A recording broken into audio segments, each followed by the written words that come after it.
ফ্ল্যাটে ঢুকে বাজারের ব্যাগটা রেখে শোয়ার ঘরে পা দিতেই মোহিতের তীক্ষ্ণ প্রশ্নের সম্মুখীন হয় বিপাশা। আজকে এত দেরি যে? অফিস ছুটি তো অনেকক্ষণ আগেই হয়েছে। এতক্ষণ কার সঙ্গে সময় কাটালে? পঙ্গু অসুস্থ স্বামীর কাছে আর ফিরতে ইচ্ছে করে না, তাই না? কোন পাপের এত বড় শাস্তি যে আমি পাচ্ছি তা জানি না। কেন যে সেদিন আমি মরলাম না?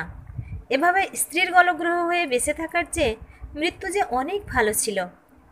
বিপাশা মোহিতের কথার কোনো উত্তর না দিয়ে অন্য দিনের মতো আজও দীপকের কাছে জানতে চায় সারাদিন সব কিছু ঠিকঠাক ছিল কি না, বিপাশাকে কিছু জানানোর প্রয়োজন আছে কি না, ইত্যাদি ইত্যাদি।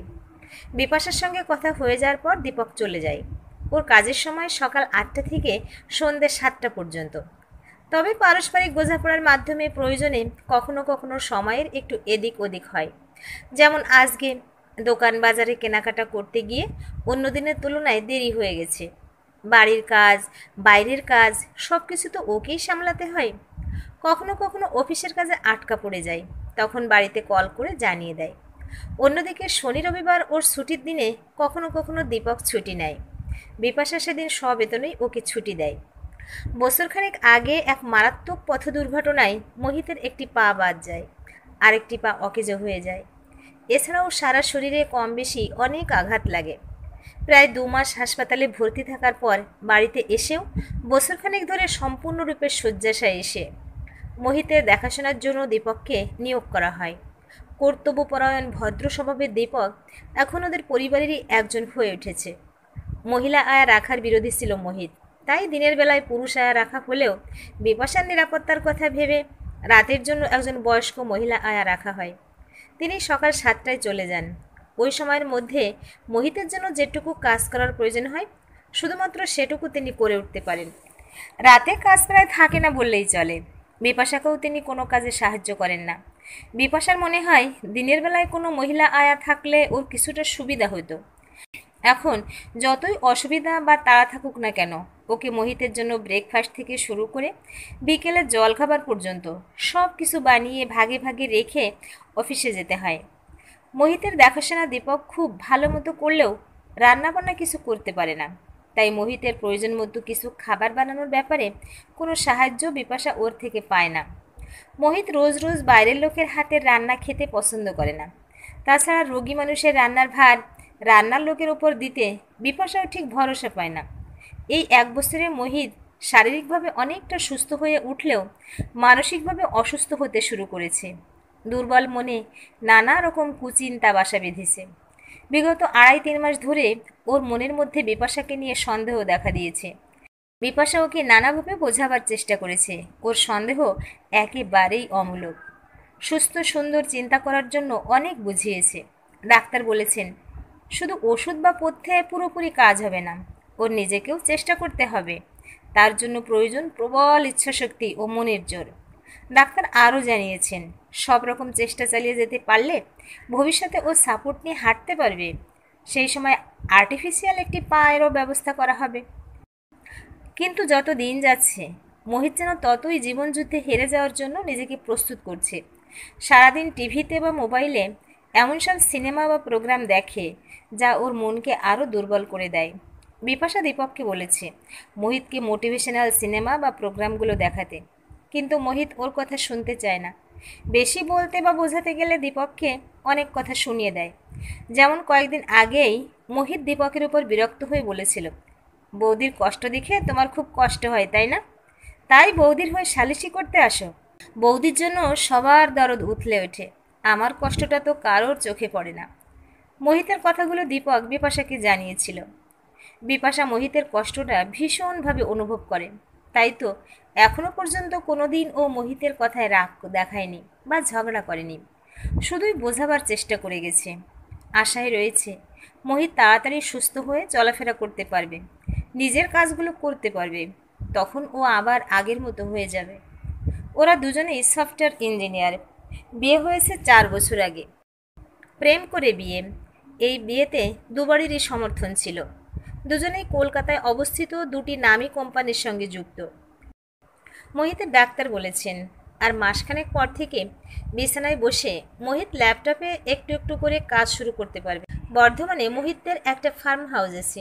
ওর বাবা মা সেখানেই থাকেন। মাঝে মধ্যে ওদের কাছে এসে কিছুদিনের জন্য থেকে যান। বিপাশার বাবা মার বাড়ি দুর্গাপুরে। দেখতে দেখতে আরও 4 মাস কেটে যায়। এর মধ্যে মোহিতের ধৈর্য আরও কমে যায়। বিপাশার প্রতি সন্দেহের মাত্রা আরও বেড়ে যায়। অফিসের কাজ শুরু করলেও কাজে মন বসাতে পারে না। সারাক্ষণ মনের মধ্যে ঘুরতে থাকে বিপাশার চিন্তা। সে কোথায় যাচ্ছে, কি করছে, কার সাথে সময় কাটাচ্ছে, এইসব চিন্তা ওকে অস্থির করে তোলে। মুখের ভাষাও রুচিবোধ হারায়। প্রতিদিন সকাল থেকে রাত পর্যন্ত অফিস এবং বাড়ির কাজের টেনশনের চাপ, সেই সঙ্গে মোহিতের আজে বাজে কথা এবং ব্যবহার বিপাশা আর নিতে পারে না। এরই মধ্যে সময় নিজের গতিতে এগিয়ে চলে। ক্রমে পরিস্থিতি এমন জায়গায় দাঁড়ায় যেখানে মোহিতের সঙ্গে থাকাটাই ওর জন্য দুর্বিষহ হয়ে ওঠে। ও নিজেও মনের জোর এবং স্থিরতা হারিয়ে ফেলে। মনের মধ্যে যেন অন্ধকার ঘনিয়ে আসে। দম বন্ধ এক পরিবেশের সৃষ্টি হয়।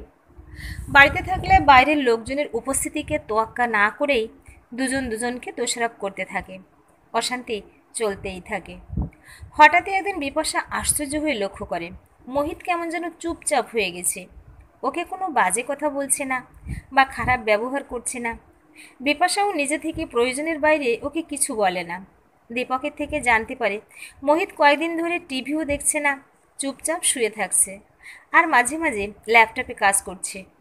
প্রয়োজনের বাইরে দীপকের সঙ্গেও কথা বলছে না।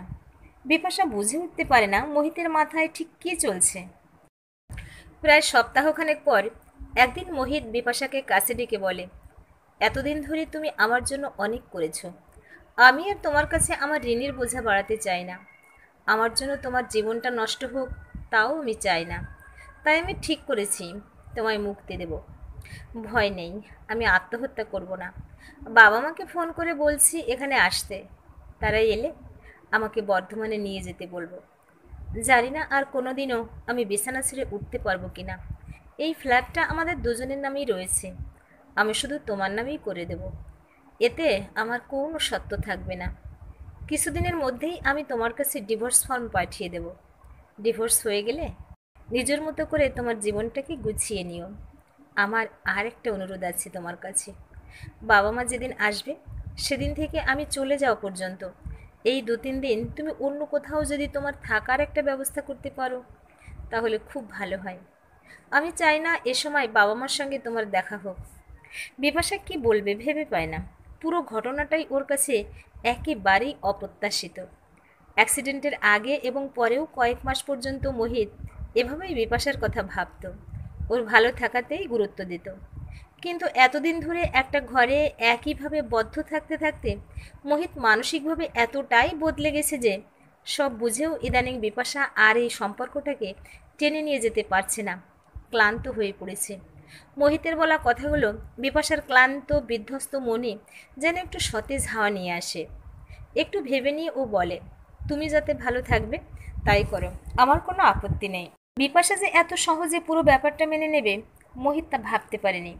অভিমানে ওর মন ছেয়ে যায়। বেশ কিছুদিন ধরেই ওর মনে হচ্ছে এভাবে বেঁচে থাকার কোনো মানে হয় না। ওদের দুজনের মধ্যকার ভালোবাসা, পারস্পরিক বোঝাপড়া যে পর্যায়ে এসে দাঁড়িয়েছে সেখানে বেঁচে থাকাটা যেন একটা চরম শাস্তি। ধীরে ধীরে পরিস্থিতির শিকার হতে হতে এখন পরিস্থিতি ওদের গ্রাস করে ফেলেছে। শরীর মন কোনো দিক থেকেই ওর আর ঘুরে দাঁড়ানোর ক্ষমতা নেই। প্রথম 1 বছর চিকিৎসায় সাড়া দিয়ে ওর যতটা শারীরিক উন্নতি হয়েছিল এখন আর তা হচ্ছে না। যতটা উন্নতি হওয়ার কথা তা হচ্ছে না দেখে ডাক্তারও চিন্তিত হয়ে পড়েছেন।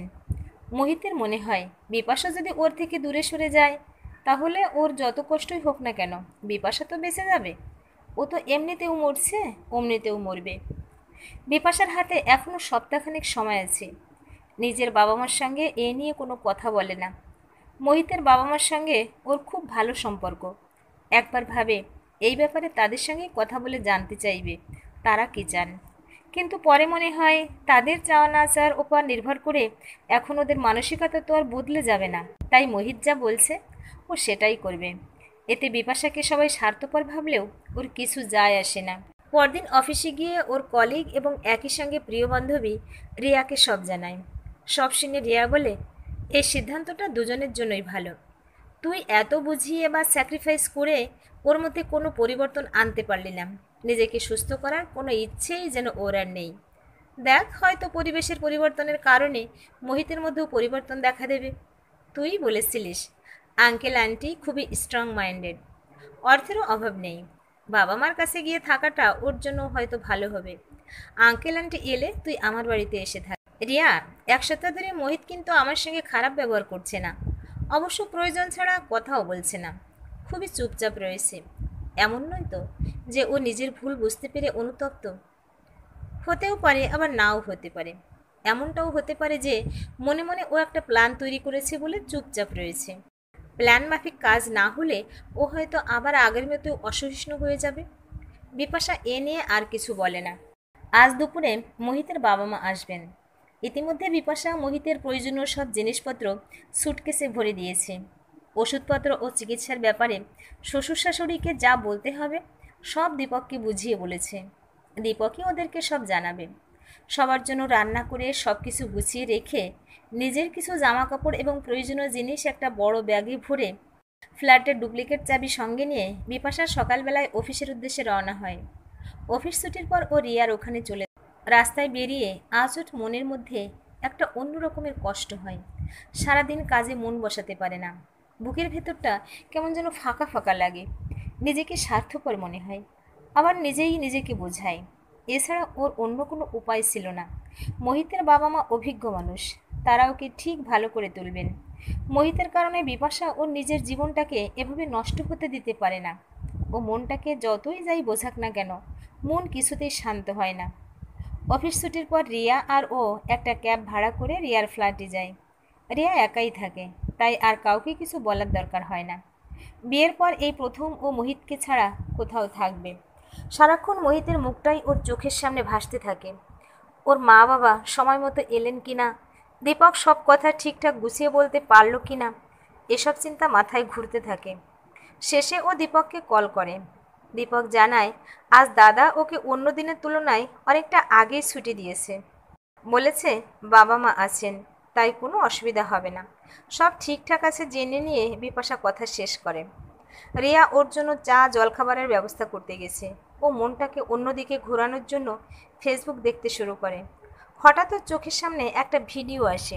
ভিডিওতে দেখাচ্ছে 40-এর কাছাকাছি বয়সের খুব গরিব একজন ভদ্রমহিলা তার অসুস্থ পঙ্গু স্বামীকে চাকা লাগানো একটা চৌকো কাঠের পাটাতনের উপরে আধশো অবস্থায় বসিয়ে টেনে নিয়ে যাচ্ছেন।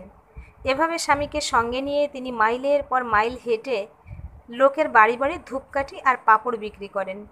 ভিডিওটা যে মেয়েটি তৈরি করেছে তাকে ভদ্রমহিলা জানাচ্ছেন বাড়িতে স্বামীকে দেখার মতো কেউ নেই, তাদের কোনো সন্তান নেই। তিনি রোজগার না করলে তাদের খাওয়ার জোগাড় করা, স্বামী চিকিৎসা করানো সম্ভব হবে না। তাই ভোরবেলায় ঘুম থেকে উঠে তিনি নিজেদের জন্য খাবার বানিয়ে তার টিফিন বক্সে ভরে স্বামীকে বেরোবার জন্য প্রস্তুত করে নিজে প্রস্তুত হয়ে সকাল 8টা থেকে 8:30টার মধ্যে বেরিয়ে পড়েন। বিকেলে বাড়ি ফিরে রাতের খাবার তৈরি করা, স্বামীর দেখাশোনা করা, পরের দিনের বিক্রির জন্য জিনিসপত্র গুছিয়ে রাখা ইত্যাদি ইত্যাদি কাজকর্ম সব সেরে ঘুমোতে যেতে অনেকটাই রাত হয়ে যায়। মেয়েটি তার কাছে জানতে চায় তিনি এভাবে এত কাজ করার শক্তি পান কোথা থেকে। ভদ্রমহিলা জানান তার স্বামী আগে ট্রেনে ট্রেনে ধূপকাঠি আর পাঁপড় বিক্রি করতেন। 3 বছর আগে ভিড় ট্রেনে উঠতে গিয়ে অ্যাক্সিডেন্ট হয়। সেইখান থেকে স্বামীর ব্যবসাটা চালিয়ে নেওয়ার চেষ্টা করে যাচ্ছেন। ব্যবসার হিসেবপত্র এখনও স্বামীই দেখেন। তিনি আরও বলেন স্বামীকে সুস্থ করে তোলার অদম্য ইচ্ছেই তার শরীর ও মনে শক্তি এনে দেয়। তাদের সংসারে অর্থের অভাব আছে ঠিকই, কিন্তু দুজনের মধ্যে ভালোবাসা, পারস্পরিক বিশ্বাস, অনুভূতি ও নির্ভরতার অভাব নেই। বিপাশা ভিডিওটা আর দেখতে পারে না, বন্ধ করে দেয়। বুকের ভেতরটা তোলপাড় করতে থাকে। মনে হতে থাকে ও একটা চরম ভুল সিদ্ধান্ত নিয়ে ফেলেছে। মোহিতকে ছেড়ে ও কখনোই ভালো থাকতে পারবে না। সুসময়ে ওরা একে অপরের জন্য ছিল, এখন মোহিতের এই দুঃসময়ে ও তাকে ছেড়ে চলে যাবে? ভালো সময়ে তো সবাই ভালো থাকতে পারে, কিন্তু খারাপ সময়ে নিজেদেরকে ভালো রাখাটাই তো প্রকৃত শক্তির পরিচয়। এখানেই তো জীবনের আসল পরীক্ষা। ওর মনে হয় মোহিতের মনের জোর বাড়ানোর জন্য ও যেভাবে এতদিন চেষ্টা করেছে সেটা হয়তো যথাযথ নয়। ওকে অন্যভাবে বোঝাতে হবে। সেই সঙ্গে ওর জন্য আলাদা করে সময় দিতে হবে। ঘরে বাইরে সব কাজ সামলাতে গিয়ে ওকে ব্যক্তিগতভাবে সময় দেওয়াটাই আর হয়ে ওঠেনি। এই সময় নিজের কথা ভাবলে চলবে না। মোহিতের জন্য ও কতটা স্বার্থ ত্যাগ করে চলেছে এসব চিন্তা মাথা থেকে দূর করে শুধু ভালোবাসা এবং বিশ্বাসকে পাথেয় করে ওর সবটুকু ক্ষমতা দিয়ে মোহিতকে ও সুস্থ করে তুলবেই। আজ ভদ্রমহিলা ওকে অনেক কিছু শিখিয়ে দিয়েছেন। ইতিমধ্যে রিয়া চা এবং গরম গরম ব্রেড পকোড়া নিয়ে এসেছে। কোনো রকমে একটা পকোড়া এবং চা খেয়ে বিপাশা রিয়াকে ওর মনের ইচ্ছা জানিয়ে বেরিয়ে পড়ে। কলিং বেলের আওয়াজ শুনে দরজা খুলে বিপাশাকে দেখে মোহিতের মা অবাক হয়ে যান। বলেন, তুই? তোকে যেতে হয়নি? বাবুই যে বলল অফিসের কাজে তোকে 4 দিনের জন্য কোথাও যেতে হবে, না গেলে চলবে না। ওকে একা রেখে যেতে পারছিস না বলেই তো বাবুই আমাদেরকে আসতে বলল।